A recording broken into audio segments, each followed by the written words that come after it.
Just before my brother's wedding, my mother cornered me. She pressed a cheap, starched servant's apron into my hands and whispered, "You're not family, Haley. You're a guest worker. Now make yourself useful." She thought she was demoting a disobedient daughter.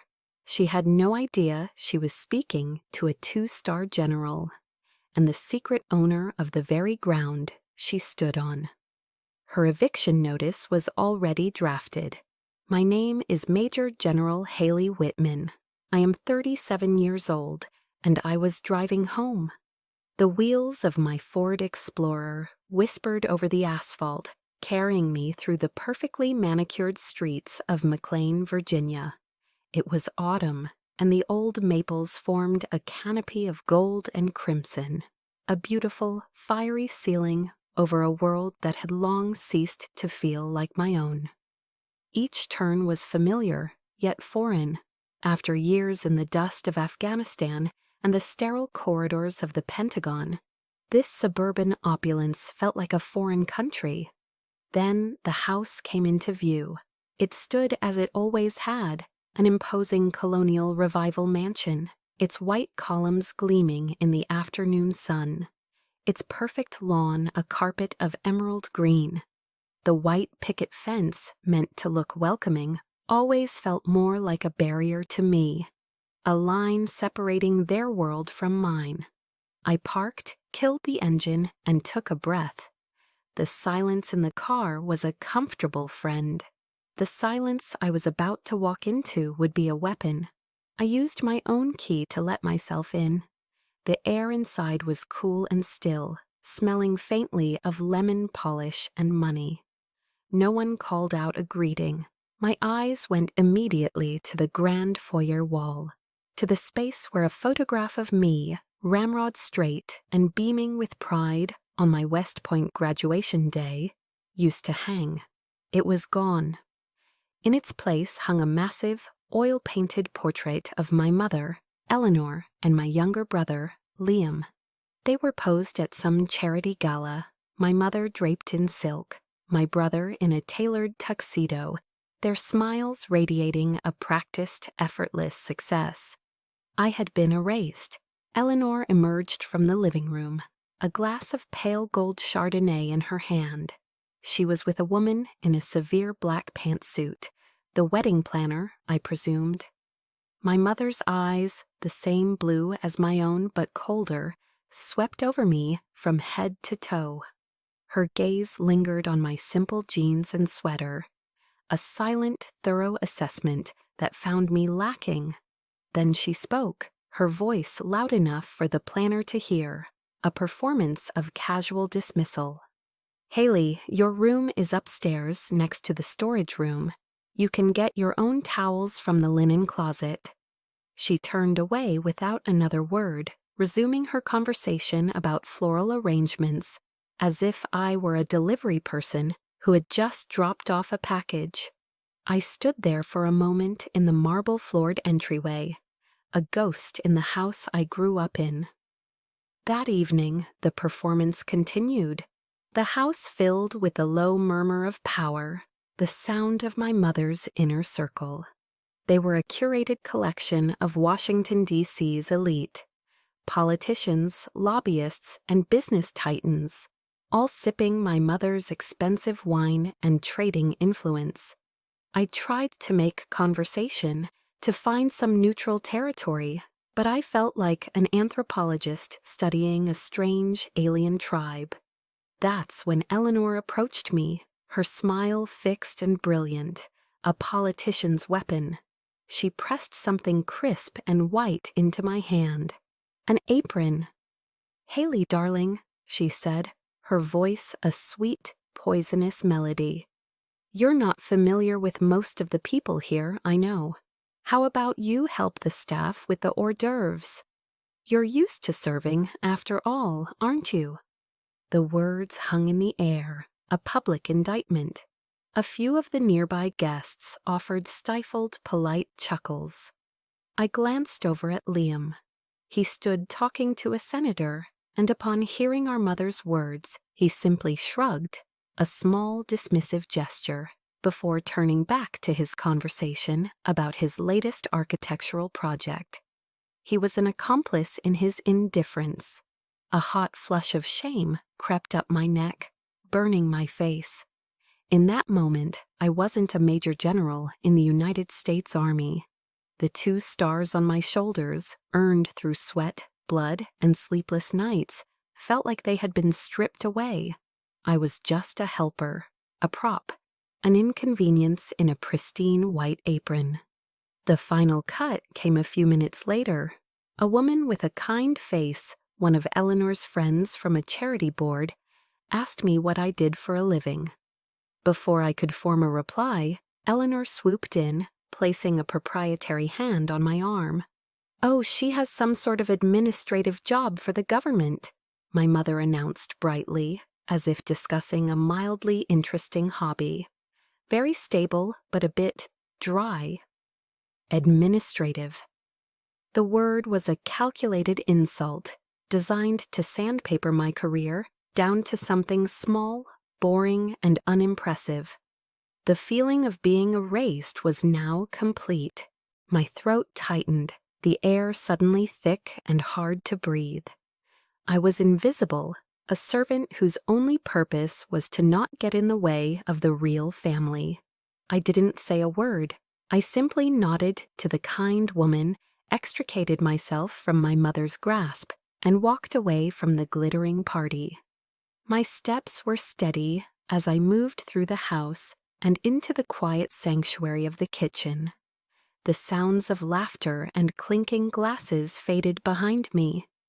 Under the harsh fluorescent lights, I untied the apron strings.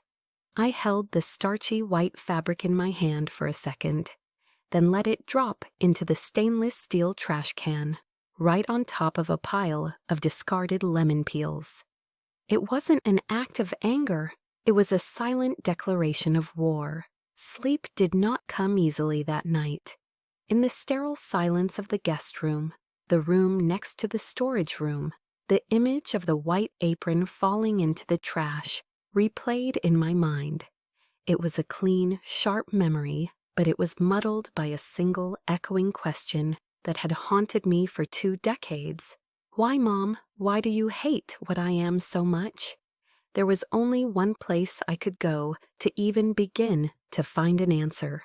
Before dawn, I was back in my Ford Explorer, driving through the sleeping suburbs towards Arlington National Cemetery. A thin, ethereal mist clung to the ground, softening the edges of the world. The air was crisp and carried the scent of damp earth and fallen leaves. Here, the silence was different. It wasn't the weaponized silence of my mother's house. It was a blanket of reverence, a profound quiet that held the weight of countless stories of service and sacrifice. I walked through the sea of white marble headstones, each one a testament to a life lived for something greater than oneself. I found his marker easily. The grass around it was perfectly trimmed. Marcus Whitman, Colonel, United States Army. I stood before the cold white stone, my breath pluming in the chilly air. This was the only person who had ever truly seen me. Not the difficult daughter, not the oddity, but me. Closing my eyes, I could almost feel the cool Virginia night air from years ago. I was a girl again, sitting on the back porch with my father, our heads tilted up towards the vast, inky canvas of the sky. He wasn't just showing me the constellations. He was teaching me to navigate. His finger, strong and steady, would trace the patterns in the sky. "Eleanor only sees the brightest stars, Haley," he'd said, his voice a low, gentle rumble. "She likes things that glitter, things that announce themselves. But a true soldier, a true navigator, knows it's the dimmer stars, the ones you have to search for, that guide you when you're lost in the dark. Be a dim star, honey. Be quiet, be constant, and never lose your heading." His words were a ghost, a comforting presence in the morning mist. He understood her, and by extension, he understood my place in her universe. I was not a bright star. I was not meant for her sky. A flood of memories, sharp and painful, broke through the calm. The day my acceptance letter from West Point arrived. It was a thick, important-looking envelope. I had held it in my hands, my heart hammering with a joy so pure it felt like it could lift me off the ground. I showed it to Eleanor. She took it, her perfectly manicured fingers barely touching the paper, and tossed it onto the mahogany dining table as if it were junk mail. "You're ruining your life, Haley," she had declared, her voice devoid of warmth. "You'll become hard and coarse. No decent man from McLean will want to marry a soldier." There was no pride, no congratulations, just a verdict, a life sentence. That same week, my brother, Liam, won a regional school art competition. A simple ribbon and a certificate. For that, Eleanor threw a lavish party in the backyard. She invited over 100 guests. There were caterers, a string quartet, and champagne. All for a child's drawing. The injustice of it burned in my memory. But my father, my quiet, constant star, had found a way. He'd snuck me out of the house that evening, away from the tinkling laughter and forced smiles. He drove us into D.C. to Ben's Chili Bowl, a loud, wonderfully chaotic place that was a universe away from my mother's curated world. We sat at the counter, and he ordered us his favorite thing on the menu, 2 chili half-smokes, sizzling hot and smothered in their famous chili. The greasy, delicious, unpretentious meal was the most meaningful celebration of my life. As I ate, he'd looked at me, his eyes full of the pride my mother had denied me. "Don't you ever let anyone tell you your dreams aren't worth celebrating," he'd said, his voice firm over the diner's happy clamor. "Not ever." Now, standing at his grave, the memory was so vivid I could almost taste the chili. The contrast between my father's quiet validation and my mother's loud disapproval was the blueprint of my childhood. I reached into my pocket and pulled out a challenge coin from my old unit. It was heavy and cool in my palm. It was a soldier's tradition, a small token of respect and remembrance left for a fallen comrade. I leaned down and placed it carefully on top of the smooth, cold marble of his headstone. The metal made a soft, definitive click against the stone. I whispered into the quiet air, my words meant for him alone. "Dad, I'm not lost. I'm just in the dark right now. But I remember your lesson. I remember the stars." I took a deep, steadying breath. It's time I learned to be my own guide star, even if no one else can see the light. A new resolve settled in my heart. It wasn't the hot fire of revenge. It was something colder, stronger. It was a determination to honor his legacy, to reclaim the definition of service and honor that my mother had tried so hard to tarnish. I stood up, squared my shoulders, and turned away from the grave. The morning mist was beginning to burn off, and the first rays of sunlight were piercing through the trees, glinting off the endless rows of white. I was walking out of the shadows, and I knew the path ahead would be my own. The path of a dim star, my father had called it. Driving away from Arlington, I realized that my entire adult life had been lived on that path. It was a journey paved not with my mother's approval or my brother's easy successes, but with sweat, mud, and the stony silence of my family. The memories came back not as a gentle stream, but as a series of sharp, vivid snapshots. West Point, the endless nights spent shivering in the cold, wet mud during field exercises, my muscles screaming in protest, the grueling physical trials that pushed me to the edge of collapse, my lungs burning, my vision tunneling. I remember the subtle, corrosive condescension from some of the male cadets, the quiet shock on their faces when I not only kept up, but surpassed them in tactical simulations. Their surprise was a quiet fuel, burning alongside my father's memory. Each small victory was a silent affirmation that I was on the right path, even if it was a lonely one. Then Afghanistan. The memories shifted from the green hills of New York to the beige, dusty landscapes of Helmand Province.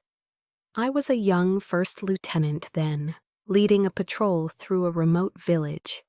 The air was a constant companion, thick with dust, tension, and the ever-present threat of danger. My world was the weight of my gear, the feel of my rifle in my hands, and the faces of the soldiers who trusted me with their lives. I learned a new language there, a language unspoken. I learned to read a person's intent not in their words, but in the flicker of their eyes, in the posture of their shoulders, in the charged silence between two distant gunshots. These were lessons in human nature, in survival, that no Ivy League university could ever teach my brother, Liam. He learned about aesthetics and structure. I learned about life and death. One memory from that time remains a permanent, unhealed scar on my soul. It was Christmas time. I was in Kandahar at a makeshift forward operating base, just hours after an ambush had cost me a good soldier. A young man from Ohio with a picture of his high school sweetheart taped inside his helmet. I was bone-weary, grieving, and a million miles from anything that felt like home. I managed to get a video call through. The screen flickered to life, revealing our family living room in McLean. It was a scene from a holiday card, a towering, brilliantly lit Christmas tree, Eleanor and Liam laughing, glasses of eggnog in their hands. They were surrounded by warmth, comfort, and safety. My mother's smile faltered when she saw me.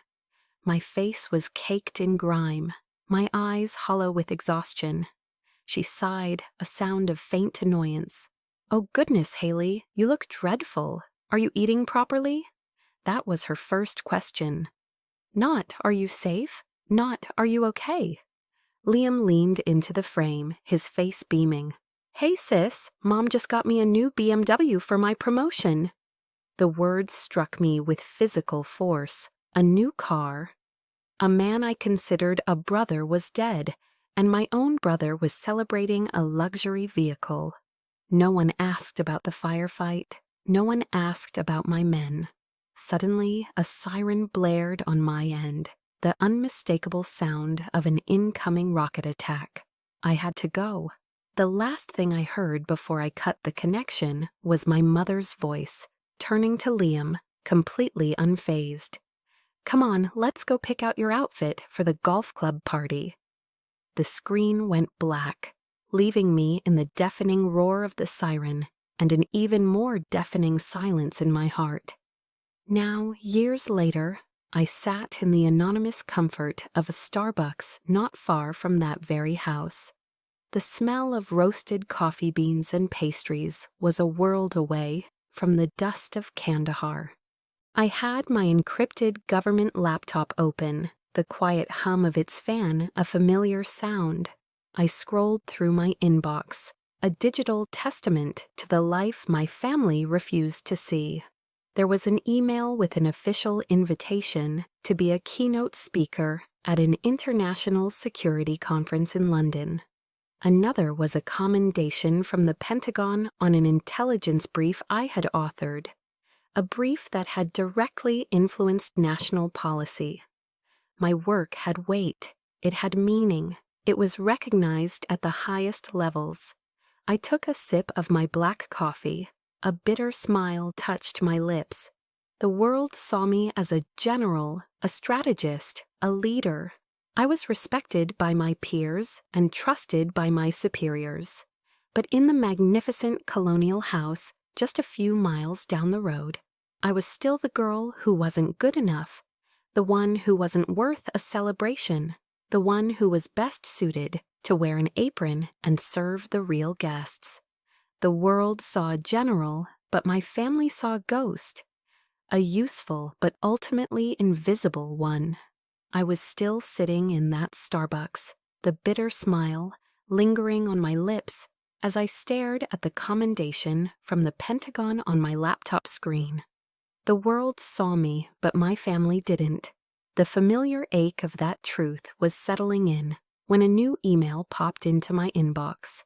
The subject line was simple, coffee, but it was the sender's name that made my heart skip a beat. Ava Russo, I knew that name, Captain Ava Russo, my brother Liam's fiancée. I read the email. It was short and to the point, suggesting a meeting at a coffee shop in DuPont Circle. No explanation, just a time and a place. My instincts, honed by years of assessing threats, told me this was not a social call. This was reconnaissance. The next day, I found the small, independent coffee shop tucked away on a quiet side street. It was the kind of place with mismatched furniture and local art on the walls, a world away from the sterile perfection of my mother's home. Ava was already there, sitting at a small table in the corner. In civilian clothes, a simple sweater and jeans, she looked different, but she still carried herself with the unmistakable posture of a soldier. She stood up as I approached. "General," she said, her voice quiet but firm. "Captain," I replied, taking the seat opposite her. "Thank you for meeting me." She didn't waste time on small talk. Her gaze was direct, unwavering. "Ma'am, I know what's happening with your mother, with Eleanor." She said my mother's name with a clinical distance.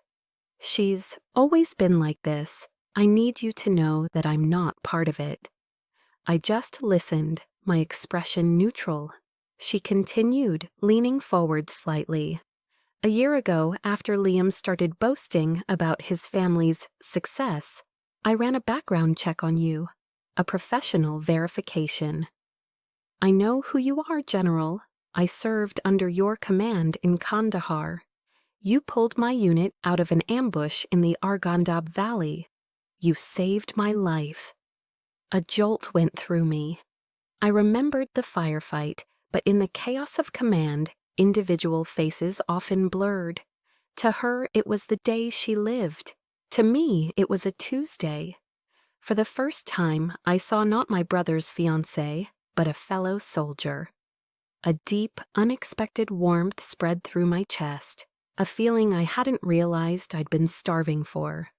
"I owe you everything," she said, her voice thick with conviction.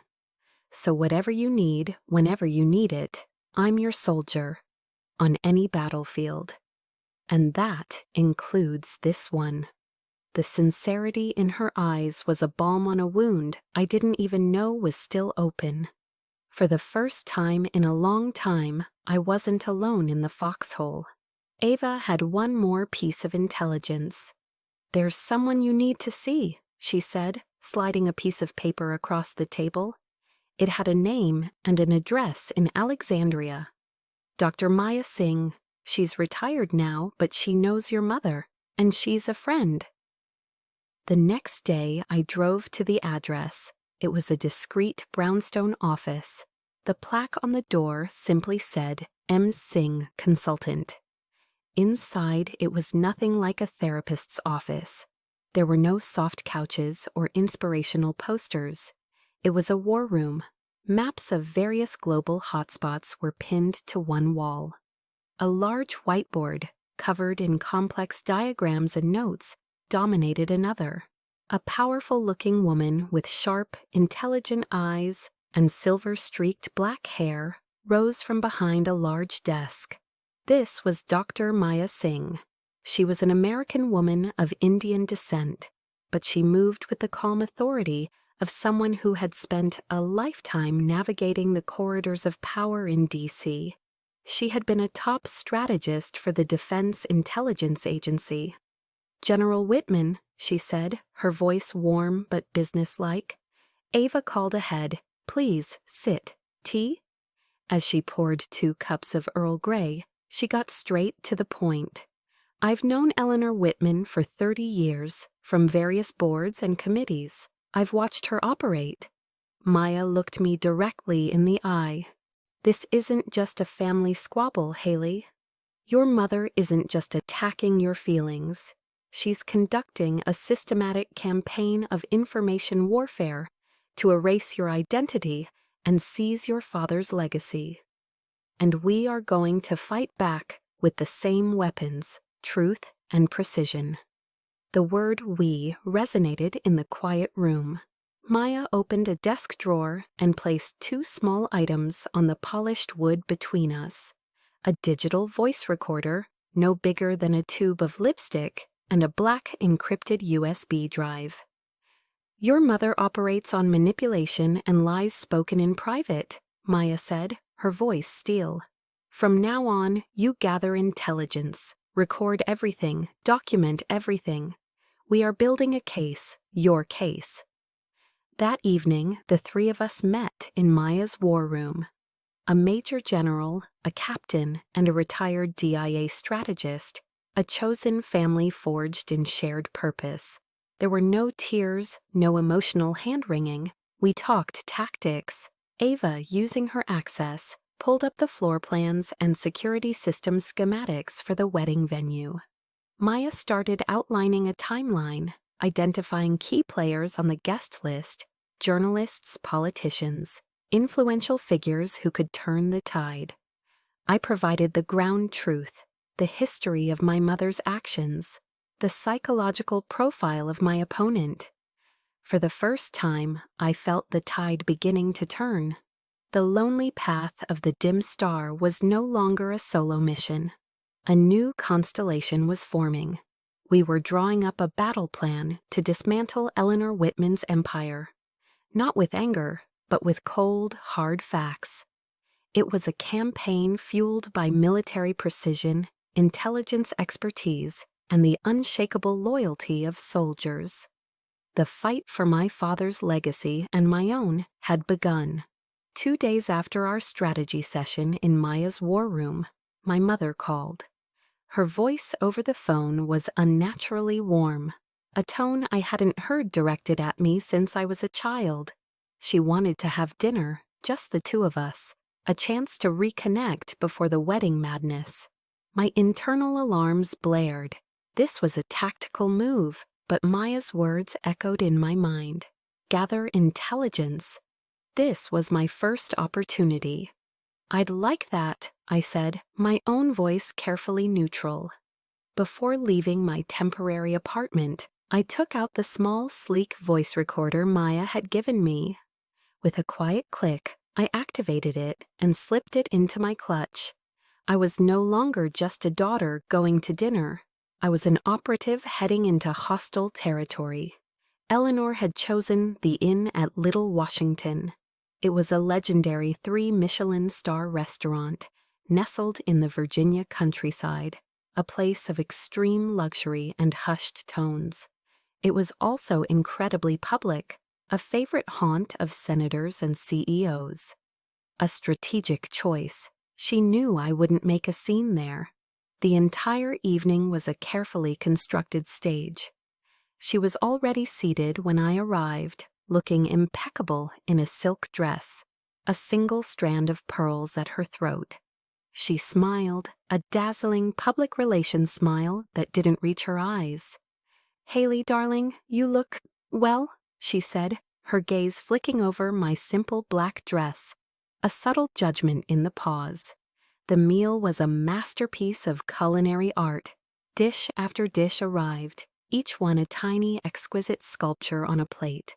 A carpaccio of herb-crusted baby lamb with Caesar salad ice cream, a pan-seared sea scallop with a black truffle vinaigrette. Between bites of food that tasted of nothing, Eleanor performed. She spoke of the importance of family, of how we needed to stand united. She reminisced about my childhood, cherry-picking vague, happy moments that felt like they belonged to someone else's life. She told me she had always been proud of my career, even if she didn't always know how to show it. It was a brilliant performance, a monologue of manufactured warmth and counterfeit sentiment. Every word was a lie, a carefully polished stone laid on a path leading somewhere I knew I didn't want to go. The air grew thick with her insincerity. I felt a cold knot tightening in my stomach. I wasn't having dinner with my mother. I was being interrogated by a master manipulator. Then, with the arrival of the dessert course, a stunning 7-layer coconut cake, came the main event. Eleanor reached into her designer handbag and pulled out a neatly clipped folder of documents. She slid it across the white tablecloth, placing it right next to my plate. The casualness of the gesture was chilling. "Just a small matter of paperwork, dear," she said, her voice dropping to a conspiratorial whisper, light as a feather. "To consolidate the family assets, it will make things so much easier to manage. And it will help Liam tremendously with his business ventures after the wedding. All you have to do is sign right here." My gaze fell to the folder. My heart began to pound, a hard, steady drum against my ribs. This wasn't about consolidation. This was an ambush. I could feel the weight of the small recorder in my clutch. I could hear Maya's voice, a clear, sharp command in my head. "Never sign anything without your lawyer reviewing it." I opened the folder. The pages were dense with impenetrable legal jargon, but certain phrases jumped out: relinquish all claims, transfer of title, irrevocable. This wasn't a consolidation, this was a surrender. This was an act of erasure, an attempt to sever me from the last physical piece of my father I had left, his house. The blood rushed in my ears. She was trying to steal my father's legacy from me over a plate of expensive cake. I took a slow, deliberate breath, steadying myself. I closed the folder and gently pushed it back across the table toward her. "I think I'll need my lawyer to look this over first, Mother." The effect was instantaneous. Eleanor's perfect practiced smile froze and then crumbled.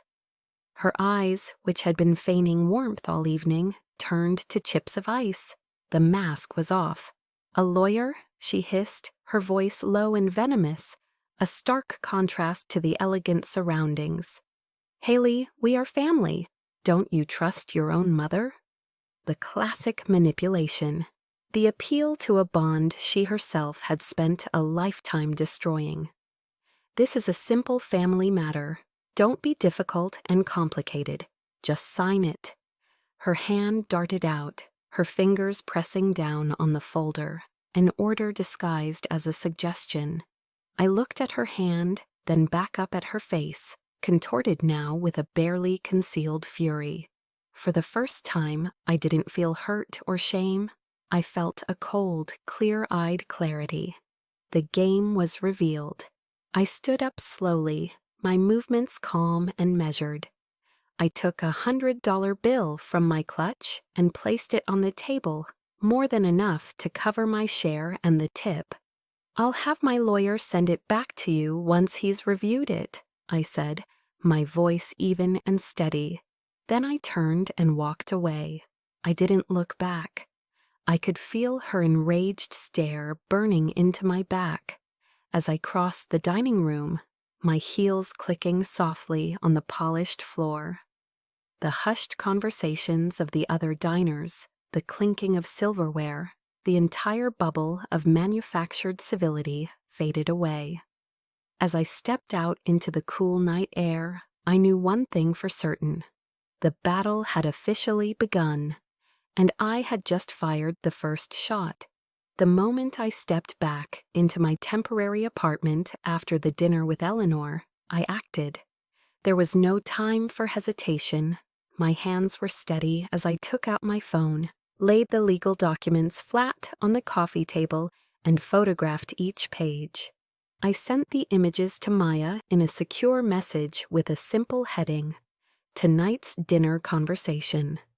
Then I sat and waited, the silence of the room a stark contrast to the storm brewing inside me.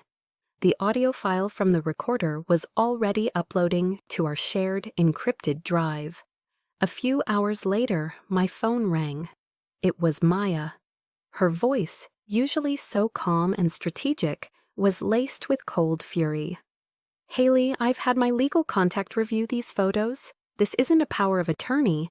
This is a full, unconditional waiver of your inheritance rights to the house. It's ironclad. She had it drawn up by a lawyer who specializes in contentious family disputes. She was trying to trick you into signing away your father's home." A wave of nausea washed over me. It was one thing to suspect. It was another to have it confirmed, in such brutal legal terms. She had intended to strip me of everything. As if on cue, a text message alert pinged. It was from Ava. There was no text, just a link. My finger trembled slightly as I tapped it. The link took me to a well-known local Virginia society blog, the kind that chronicles the lives of the wealthy and powerful in the D.C. area. The headline seemed to leap off the screen, written in a bold, sanctimonious font. "The Whitman Family and the Prodigal Daughter, a Sad Tale." The article was a masterpiece of character assassination. Anonymously sourced, but clearly fed by Eleanor, it painted me as a difficult and reclusive daughter who had abandoned her family to pursue a vague and unsettling career.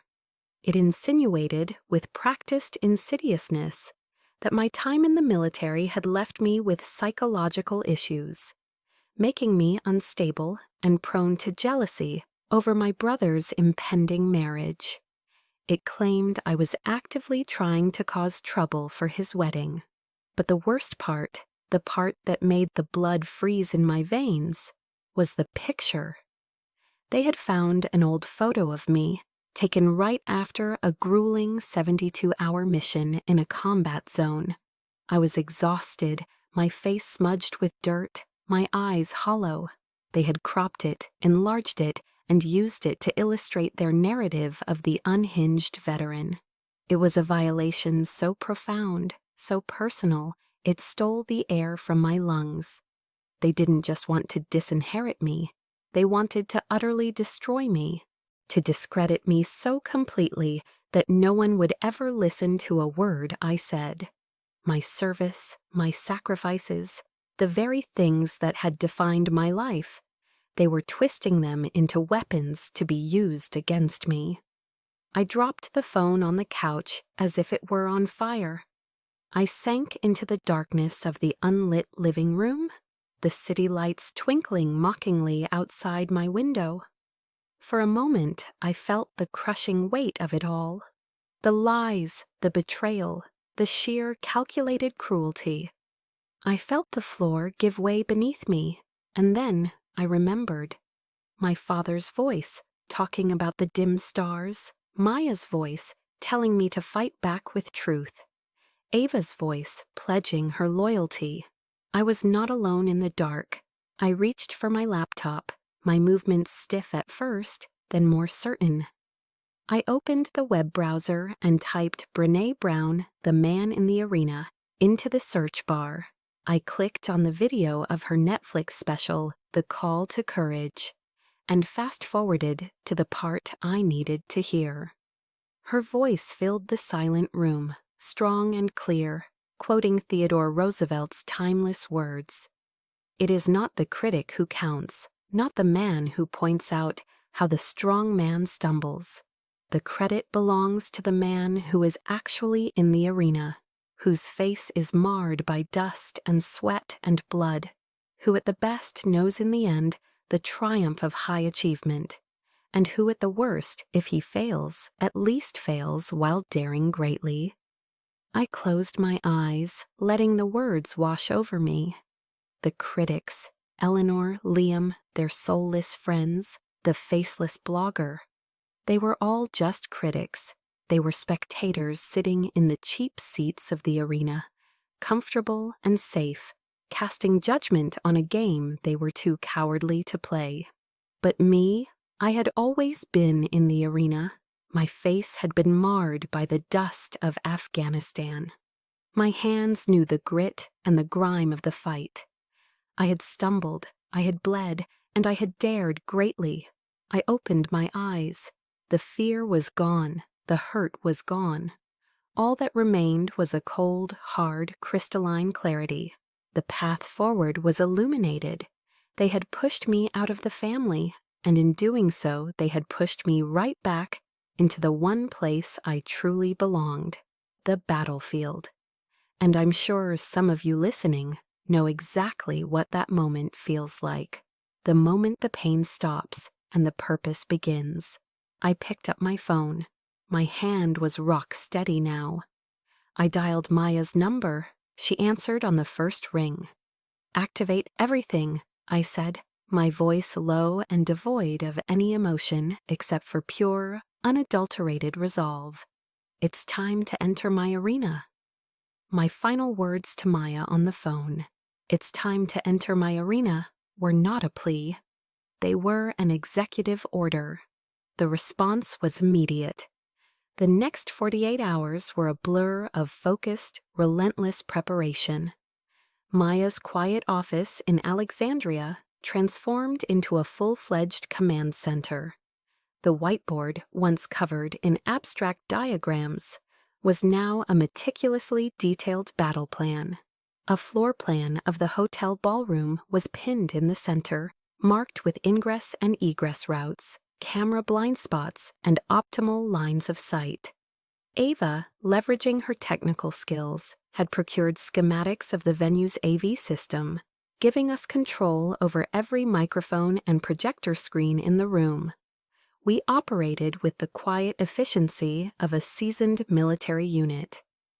Maya, the strategist, worked her contacts. She compiled a list of key guests, not just the powerful, but the influential. She identified 3 prominent journalists and a handful of social media influencers, known for breaking stories. A digital dossier, containing every piece of evidence we had, was prepared and encrypted, ready to be deployed at the precise moment.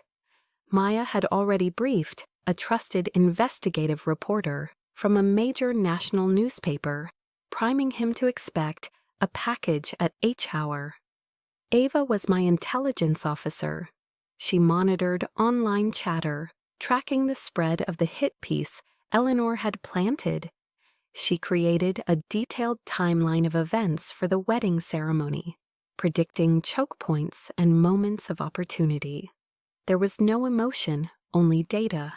Who would speak and when? Where Eleanor would be seated.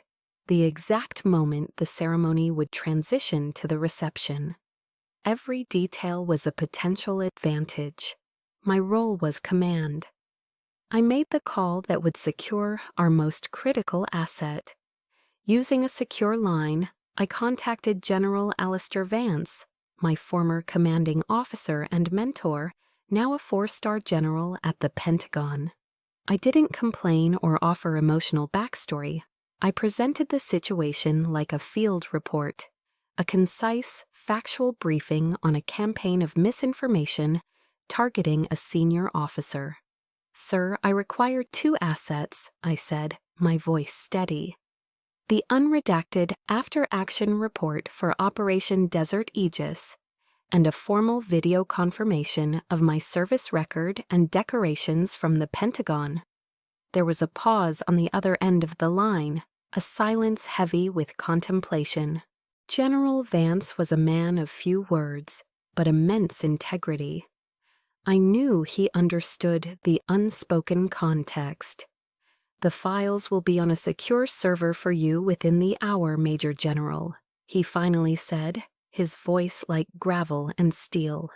"It's high time the full story of what you and your soldiers did in that valley was properly recognized." He didn't ask for more details. He didn't question my motives. That was the loyalty of the uniform, a bond forged in shared duty that my mother could never comprehend. The night before the wedding, I didn't sleep. The city lights of Alexandria bled through the blinds, but my focus was entirely within the four walls of my room. I had retrieved my Class A Army service uniform, the formal dress blues, from its garment bag. It was the uniform of ceremony, of tradition, of honor. Under the stark light of the desk lamp, I began the ritual of preparing my armor. I laid out the jacket and meticulously began to affix my decorations. Each medal, each ribbon was a chapter in the life my mother had tried to erase. The silver star for gallantry in action during the very ambush Ava had survived. The Purple Heart, a silent testament to the shrapnel that had torn through my shoulder in a different firefight. A story I'd never even tried to tell my family. The Defense Superior Service Medal, the Legion of Merit, the Bronze Star. Each pin I pushed through the deep blue fabric was a memory, a fallen comrade, a sleepless night, a moment of terror, a surge of pride. They were a silent, metallic language that told the true story of my service. A story of sweat and blood, not the dry administrative fiction my mother had created. I took out my portable steamer, the hiss of the hot vapor filling the quiet room. I worked on every inch of the uniform, smoothing out every potential wrinkle, ensuring every crease was razor sharp, every line perfect. The polished brass buttons gleamed like gold coins. The 2 silver stars on each shoulder epaulette shone with a cold, hard light. This was more than just preparation. It was a transformation. I was shedding the ill-fitting costume of the difficult daughter they had tried to force upon me. I was stepping back into my own skin. When I was finished, I hung the uniform, a perfect effigy of honor and discipline. I stood before it, seeing not just a jacket, but the embodiment of my oath. Eleanor had chosen her weapons: lies, manipulation, and public shame. I had chosen mine. I wasn't getting ready for a wedding. I was preparing for a reckoning. I wasn't putting on a dress. I was putting on my armor. The grand ballroom of the Four Seasons Hotel in Washington, D.C. was a sea of pastel silks, tailored tuxedos, and the soft glow of crystal chandeliers. A string quartet was playing something light and classical, a delicate soundtrack for the union of 2 influential families. My brother, Liam, stood at the altar, looking handsome and confident. My mother, Eleanor, sat in the front row, the perfect image of the proud matriarch, radiating a serene, regal calm. The ceremony had just begun. The procession was over. The minister was welcoming the guests. This was H hour. As planned, the grand oak doors at the back of the ballroom swung open. But the person who entered was not a late-arriving guest in a flowing gown. It was me. I stepped into the room, and a shockwave of silence radiated outwards from the doorway. Every sound ceased. The music faltered, a single violin note dying in the air. The low murmur of the 300 guests evaporated. Every head turned. Every pair of eyes locked onto me. I was not wearing a dress. I was wearing my armor. The deep blue jacket of my Army service uniform was immaculate.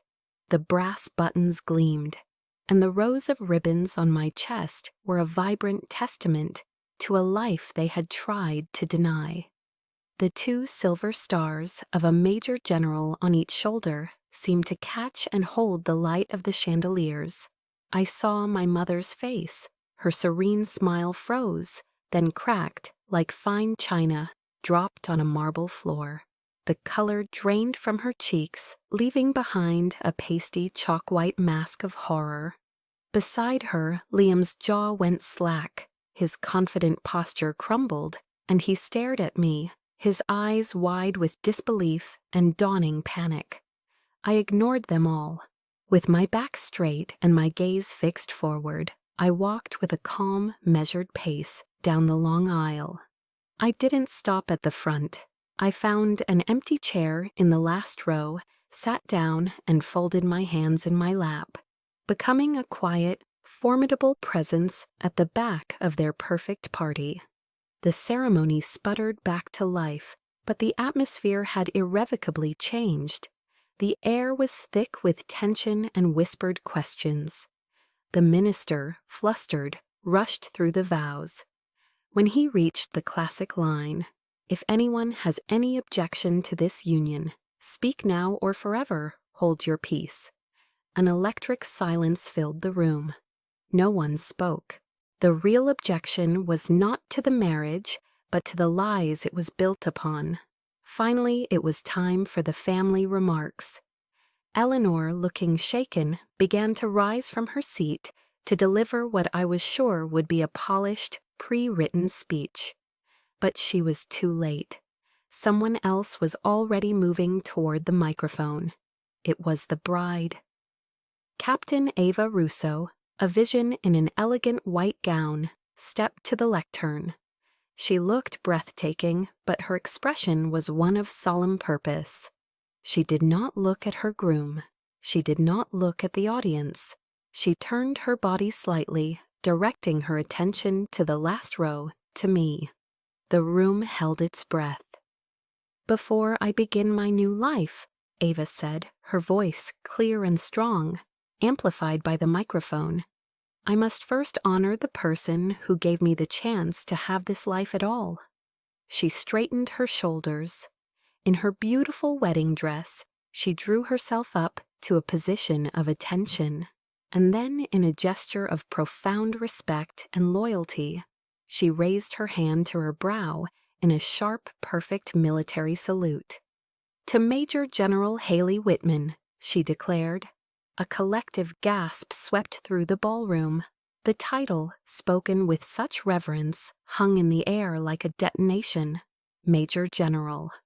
My mother's face contorted in a silent scream. Ava was not finished. She lowered her hand and continued, her voice ringing with indisputable truth. "The general, sitting in the back row, is the woman who saved my life, and the lives of 5 other soldiers during Operation Desert Aegis in Kandahar." That was the cue. At that exact moment, the massive projector screen behind the altar, which had been displaying a tasteful monogram of the bride and groom's initials, flickered to life. The monogram was replaced by the unredacted after-action report of the mission, my name and rank clearly visible. Then a montage of photos, me in the field, me with my unit, me receiving the silver star. The screen displayed a high-resolution image of my decorations, each one named and explained. And then, the final asset, the video from General Alistair Vance. His stern, authoritative face filled the screen. In his full Class A uniform, he looked directly into the camera and confirmed my rank, my service record, and the circumstances of my commendations, his voice leaving no room for doubt. Simultaneously, as Maya hit send from her command center, the phones of every journalist in the room began to buzz and chime, a chorus of incoming alerts. The dossier was delivered. It was too much for Eleanor. Her carefully constructed world was shattering in real time, before her horrified eyes. She leapt from her seat, her composure completely gone. "Stop this!" she shrieked, her voice raw and ugly. "This is a lie! All of it is a lie!" She lunged toward the stage, a desperate attempt to stop the unstoppable. But it was far, far too late. From the stunned silence of the crowd, a single person began to clap, then another and another. It started slowly, then grew into a wave, a thunderous rolling ovation that shook the entire ballroom. The guests were getting to their feet, not for the bride and groom, but for the soldier in the back row. They were applauding the truth. They were applauding a hero who had finally been seen. I sat perfectly still in my chair, in the heart of the storm I had unleashed, and let the sound of my vindication wash over me. In the aftermath of the thunderous applause, an unnerving silence fell within me. The adrenaline that had surged through my veins ebbed away, leaving behind a profound, hollow exhaustion. I slipped out of the ballroom unnoticed in the ensuing chaos, leaving the wreckage of my family's perfect evening behind. The battle was over, but now came the aftershocks. The next morning, the storm broke. My story was on the front page of the Washington Post, above the fold. The headline was stark: "The Invisible General, Pentagon confirms heroism of officer hidden by own family." The name stuck. I had become a phenomenon. Every major news network picked up the story. The digital dossier Maya had released went viral, and the blog post that had tried to assassinate my character was now held up as an example of malicious deceit. Eleanor's social empire did not just crack, it disintegrated overnight. The boards of the prestigious charities she chaired quietly requested her resignation. The invitations to the exclusive DC galas and fundraisers stopped coming. The powerful friends who had once flocked to her parties now avoided her calls, their loyalty as shallow as her own values. Her currency, her reputation, had been rendered worthless. The wedding, of course, was officially canceled. Ava told me she had returned the ridiculously large engagement ring to Liam that very night, leaving it on the table of the hotel suite he had booked for their wedding night. She was free. 2 days later, my brother showed up at my apartment. Liam looked terrible. His usually perfect hair was a mess, his expensive clothes were rumpled, and there were dark circles under his eyes. He looked like a man who had seen his gilded world collapse. He stood in my doorway, not with an apology, but with an accusation. "You ruined everything," he said, his voice a ragged whisper of disbelief. "Everything. Did you have to do it like that?" I looked at my little brother, the boy I had once protected on the playground, the man I had tried to love despite the wall my mother built between us. And for the first time, I saw him with perfect, painful clarity. I saw not a victim, but a willing accomplice. I saw the weakness, the entitlement, the profound selfishness that had allowed him to stand by and watch me be erased time and time again. There was no remorse in his eyes, only self-pity. The last vestiges of sisterly affection inside me withered and died. "No, Liam," I replied, my voice calm and devoid of the anger he so clearly expected. "I didn't ruin anything, I just turned on the lights. Mom's lies and your silence, your complicity, is what ruined everything. You chose your side a long time ago." He just stared at me, his mouth opening and closing with no sound coming out, like a fish out of water. He was stunned, not by my words, but by the fact that they held no anger, no room for argument. They were simply a statement of fact. I closed the door gently in his face, the soft click of the lock a definitive, final sound. It was the closing of a chapter I should have ended years ago. The final piece of business was the house, my father's house, the stage for all of Eleanor's vanities. My lawyer, a sharp, no-nonsense man recommended by Maya, drafted and sent the official notice. It wasn't an eviction. That would have been a cruel, vengeful act, and my mission was about justice, not revenge. The notice was far more strategic. It informed Eleanor that as the legal owner of the property, I would not be forcing her to leave. Instead, effective immediately, she would be required to pay monthly rent at the current fair market value for a property of that size in McLean, Virginia. It was a substantial sum. Furthermore, The document stipulated that 100% of that rent money would be paid directly from her account into a charitable trust I had established, the Colonel Marcus Whitman Legacy Fund, dedicated to providing scholarships for the children of fallen and wounded service members. My father's house would no longer be a monument to social climbing and empty prestige. It would become what he would have wanted, a true legacy of service. It would educate children. It would support families who, like mine, had sacrificed for this country. It would be a source of honor.